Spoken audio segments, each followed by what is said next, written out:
Welcome to Managing Uncertainty, a podcast series from the experts at Bryghtpath discussing global risk, business continuity, and crisis management. Will you be ready to lead your organization through its critical moment?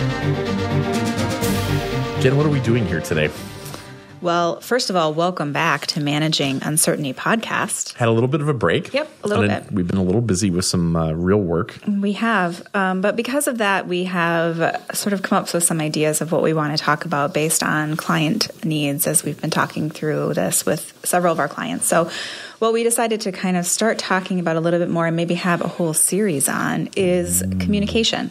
So we're going to talk about a couple different communication topics. I think we're going to start today with more of, I think, an overview of communication, and then we're going to get into talking about communication and awareness planning. One of the bigger challenges that we see that we've helped a number of clients with over the last several years. Mm-hmm. And part two, Jen. Yeah, part two, we're going to talk a little bit about crisis communication. So how to communicate in the event of a crisis, during, before, after, that type of thing. And then in part three, we're going to talk about the big launch.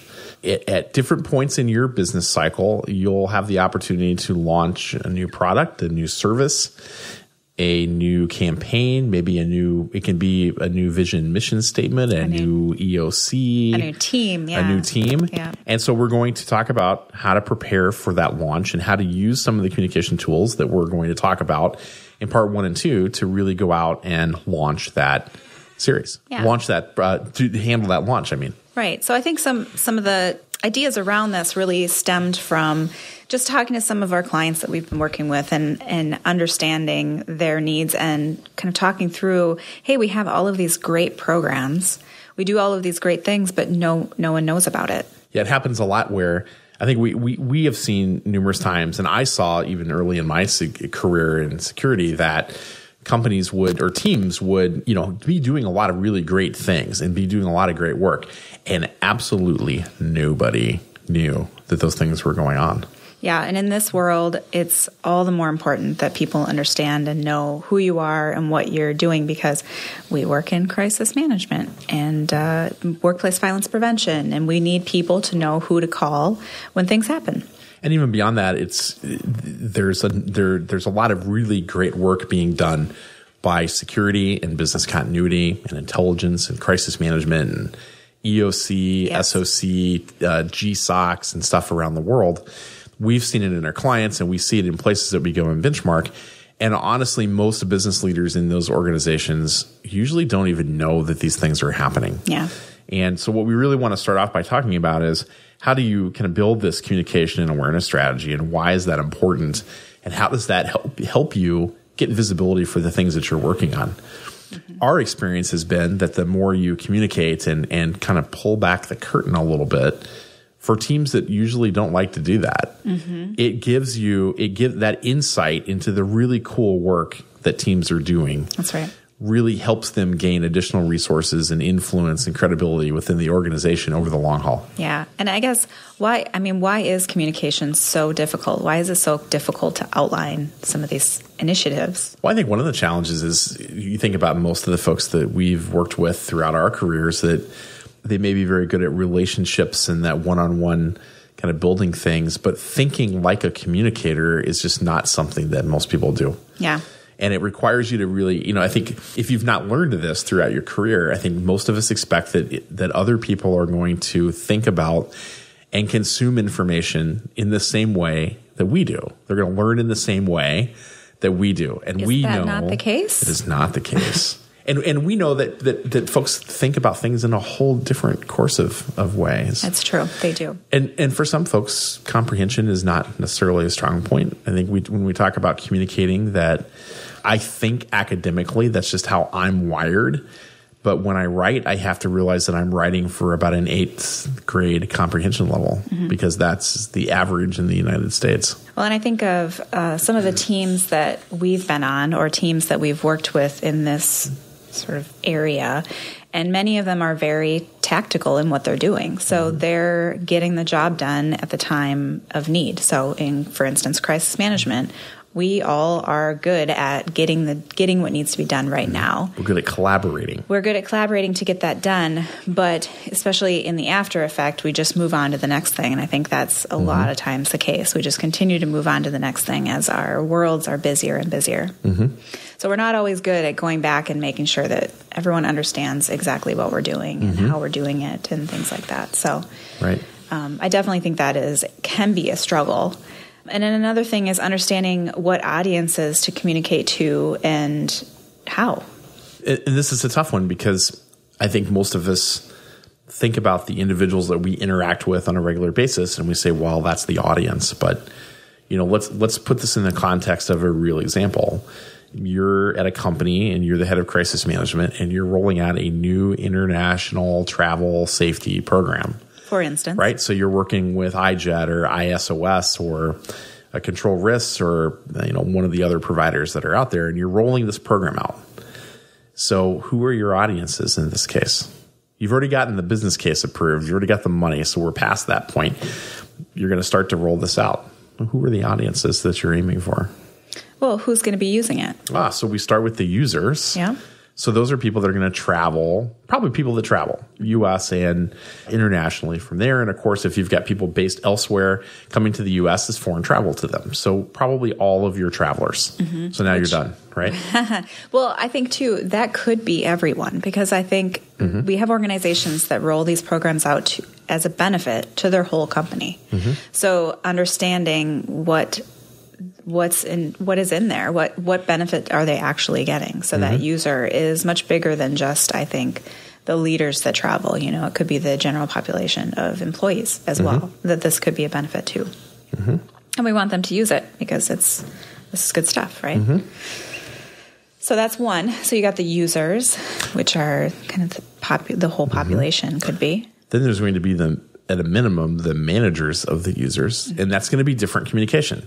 The communication to individual contributors and communication to leaders of people and the leaders of people are different. There are different expectations here. For example, it might be a requirement that rolls out with this program that they have to do something different than they did before. It's one thing to dictate that as a policy or as a procedure or whatever your company calls it, but it's another thing to send that expectation as an expectation to the leaders of people and to their leadership structure. And that's for maybe rolling out a program, but additionally, if there is processes and procedures that you're introducing that may be different, there may be some additional requirements for a leader to make sure that their people are doing.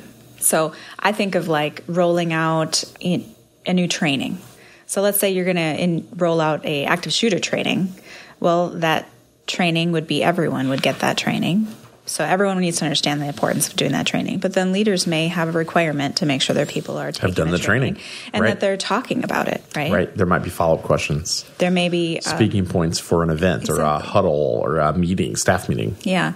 There may be different type of communication that goes out to your HR partners, for instance, as to the individuals that are pushing this information down. There might be different communication to your senior executives. For example, they probably were the ones that approved your new international travel security program and vendor. So it could be the executive follow-up that next week, and of course this needs to go out in advance of the launch, but next week we're launching our new travel safety and security program, as you might recall from our briefing, et cetera, et cetera, et cetera. Again, based on your company's culture, short, sweet, to the point. Or as my old boss said, be good, be brief, be gone. Yeah. There may be some kind of communication to the public that may need to go out outside of the organization, which is going to have a whole other level of detail.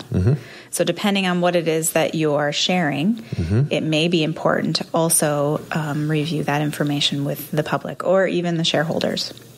So I think that covers a lot of the audience information. We always, one way to think about this is to think about who's using it, who leads those people, who are the other stakeholders that have a stake in the game. Jen brings up a really important point that looking at what you might need to communicate to the public or to your partners or key influencers, outside stakeholders is very important, particularly on things that will be public facing, to give them a heads up so they can continue to influence others on your behalf. So what does an awareness program start to look like, Jen? So as far as an awareness program, depending on what it is that you're trying to spread awareness for. So for instance, in my previous life, I did a lot of work around workplace violence prevention, and we generally would launch an awareness program every year. And for us, the first year, I think we did a kind of an overview of our team and what we did. So we did a lot of things around that. So it was more general awareness. And then years after that, we would pick a topic, and then it would still be general awareness, but we would do additional information on certain areas that we wanted to highlight. So that's where I would start. I would start with what it is that you want to communicate on a broad scale, and then I would create a calendar around how you want to launch that information and in a timeline. And a lot of your editorial calendar will come back to what are the vehicles you have available to use in terms of communication tools that will help you get to where you want to be. Common things that we've used in the past are like a corporate intranet.